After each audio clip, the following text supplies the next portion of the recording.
Assalamualaikum warahmatullahi wabarakatuh. Kami dari kelompok 3 dari kelas SM21A. Memperkenalkan diri, nama saya Astri. Nama saya Kamelia Risna. Nama saya Devita Nur Abni. Nama saya Kirana Zira Denisa. Nama saya Yani Arsa. Di sini kami ingin menelusuri sejarah tentang Candi Jiwa dan Candi Gantungan. Bapak, siapa namanya?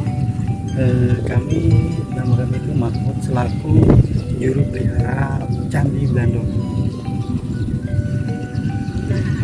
Saya di sini bertanya apa tentang sejarah Candi Jiwa dan Blandongan di sini. Silakan. Jadi awal ditemukannya percandian Jet di Batu Jaya ini kisahnya seperti apa ya Pak? Oke, kita ceritakan dari awal ya. Iya. Pertama, candi di sini itu hanya sebuah bukit-bukit kecil, atau masyarakat setempat ini mengatakan ulur atau lemah luhur. Lemah luhur itu di tahun 70-an sebelum ada penelitian dan pemugaran. Terus pada tahun 1984 waktu itu ada penelitian di daerah Cibuaya dari Fakultas UI Universitas Indonesia jurusan arkeologi. Beliau sedang meneliti di daerah Cibuaya. Nah, di situ mereka mendapatkan 6 situs, tapi yang terkenal masyarakat itu namanya Unur Wadon sama Unur Lanang. Nah, mereka mendapat informasi bahwa di Batu Jaya juga banyak gundukan tanah seperti yang ada di Cibuaya. Selang 1 tahun, mereka survei kemari 1984. Ternyata di Batu Jaya ini banyak sekali gundukan tanah atau unur-unur yang ada di Batu Jaya, dan bahkan unur tersebut lebih besar dibandingkan di Cibuaya. Nah, selang 1 tahun diekskavasilah atau ditelitilah, pertama kali diteliti itu Candi Jiwa, atau masyarakat setempat ini sebelum namanya candi Unur Jiwa. Unur Jiwa ya, ditelitilah Segaran 1 ya, atau Candi Jiwa. Nah, di situ setiap bangunan di sini itu ada indikasi sebuah bangunan. Bangunan apa nih? Ternyata di sini itu tempat bangunan pemujaan. Nah, di pemujaannya itu dua kepercayaan, bahkan 3 kepercayaan di sini itu saling berdampingan. Satu, dulu kan kita masih menganut keyakinan animisme ya, sebelum Hindu Buddha masuk. Nah, kedua itu baru Hindu, ketiganya Buddha di sini. Nah, penyebaran Hindu Buddha itu di Jawa Barat berawal dengan adanya bukti percandian di Batu Jaya itu, awal penelitian. Nah, terus penelitian sampai sekarang di kawasan ini masih dalam tahap penelitian. Bahkan sekarang di situs Telaga Jaya Jasrut 1B itu sedang ada pemugaran. Hari ini ada pemugaran. Nah, penelitian sampai sekarang mereka itu beberapa instansi sudah menemukan titik-titik percandian di sini. Ada 62 titik. Nah, berada di 3 desa di 2 kecamatan, Desa Segaran, Kecamatan Batu Jaya, Desa Telaga Jaya, Kecamatan Pakis Jaya, dan di Desa Telukuyung, Kecamatan Pakis Jaya. Nah, luas radius titik-titik ini sampai 5 km persegi. Tapi penemuannya bukan berupa bangunan candi aja, ada juga sumur kuno, perahu kuno, terus batu lingga dan hamparan-hamparan artefak lainnya. Di antara Candi Jiwa dan Blandongan, candi mana ya Pak yang paling besar? Kalau kita lihat bentuknya ya, paling besar ini Candi Blandongan, dan ternyata Candi Blandongan ini sementara yang terbesar. Kalau sementara ya, kalau kita lihat bentukannya situs silinder itu, bukitnya aja hampir 1 hektar, mungkin lebih besar di sana mungkin, tapi kita nggak tahu kan, belum dipugar. Kalau Candi Jiwa kan ukurannya 19 kali 19 ketinggian 4,7 di atas permukaan laut. Kalau ini ya 25 kali 25 dan ketinggiannya ini mencapai 62 lapis bata.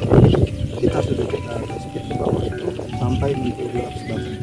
Nah kalau batanya 7 cm rata-rata tinggal dikalikan aja 62. Berapa lama Pak proses pemugaran untuk Candi Jiwa ini? Kalau untuk Candi Jiwa ya di sana itu mulai dipugar tahun 1996, selesai tahun 2000, berarti 4 tahun untuk Candi Jiwa. Itu belum penataan taman, dulu belum ada taman Candi Jiwa. Taman tahun 2017 kemarin. Nah kalau untuk Gandongan ini di tahun 2000 atau 2001 tahun 2000 sampai 2010. Nah pemugaran ini baru untuk candinya aja ya, dari kita kupas tanahnya sampai kita rekonstruksi batanya. Nah, ini 10 tahun ya, belum kita membuat drainase dan mangkokan untuk menanggulangi air itu dia. Terus penataan tamannya ya berjalanlah setiap tahun. Nah pemugarannya sendiri itu Pak sama pribumi asli apa dibantu sama orang luar negeri pada zaman dulu? Kita luar negeri ada dari Prancis.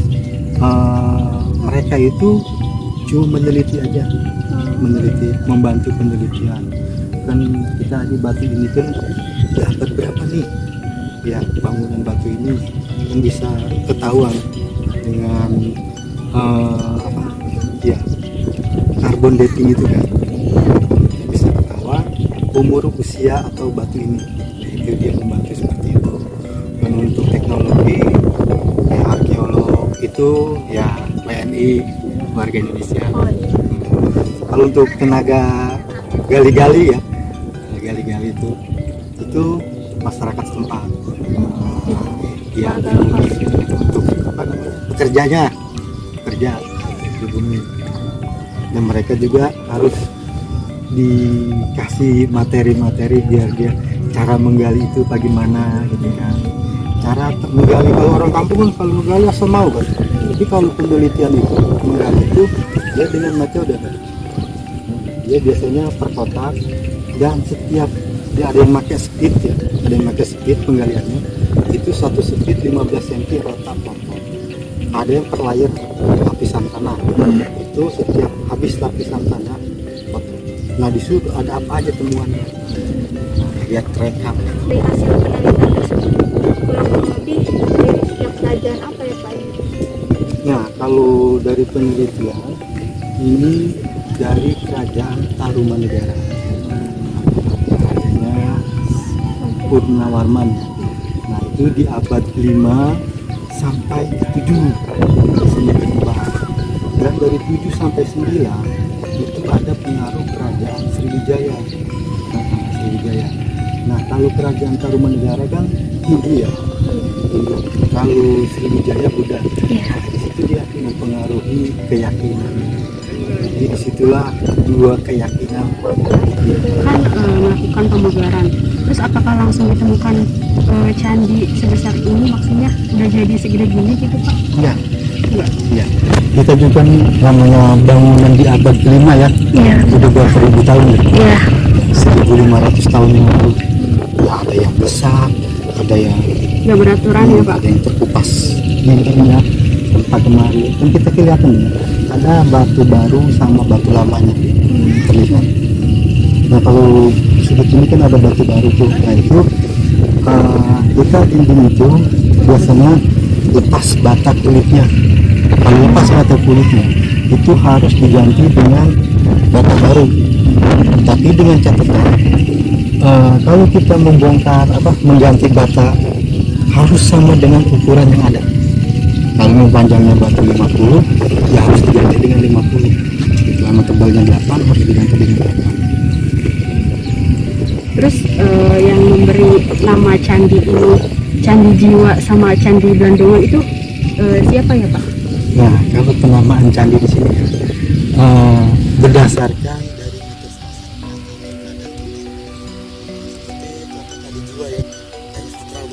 disebut candi jiwa, sakral sekali.